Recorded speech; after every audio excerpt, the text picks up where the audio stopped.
Spain, to register those who refuse to have COVID-19 vaccine. This post received a score of 46,000, with an upvote ratio of 86%. Here are the top comments in response to this article.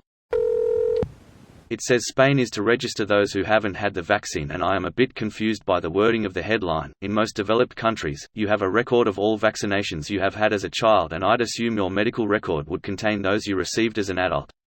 Currently, if there is no information is available, medical professionals assume you have not been vaccinated, so based on this, wouldn't it just mean they assume anyone without a registered vaccination has not been vaccinated? It just sounds like the headline is worded in such a way to make us feel like it is a draconian measure when such a system already exists and has been the status quo for some time. As per the article, Spain will specifically ask those who refuse to be vaccinated the reasons for their refusal and register that information in their vaccination records. It's ostensibly not something to be specifically held against the person who refused, but for statistical purposes. Interesting. Thank you for clarifying, as I missed that part of the article. That does make a massive difference, but I suppose it all depends on if they are true to their word as to whether or not it will be identifiable information. If it is identifiable, that may cause some concerns even if we have conflicting viewpoints on their choices. Well, the article says, those who don't wish to be immunized against the virus will not remain anonymous, and the Ministry of Health will register the names of people who refuse to have it and their reasons why. So, not remain anonymous basically means identifiable. Identifiable to the state, ostensibly, so that if the reason they don't want it can be addressed and/or followed up on.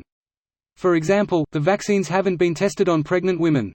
So someone who is pregnant can say, "No, not yet," get written down and mailed a letter in a year, for example, to consider taking the vaccine. It isn't necessarily a bad reason, and the state can collect whatever it wants about you.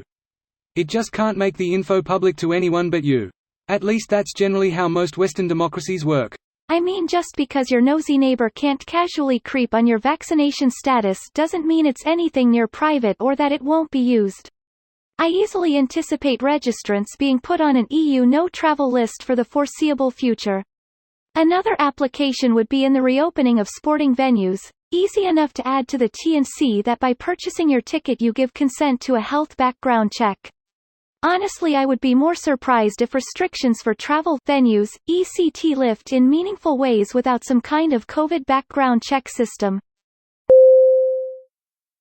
This video was automatically created by Reddit to speech. The article and comments in this video were selected from Reddit according to their upvotes, and any paraphrasing was performed by smmry.com, without any human intervention.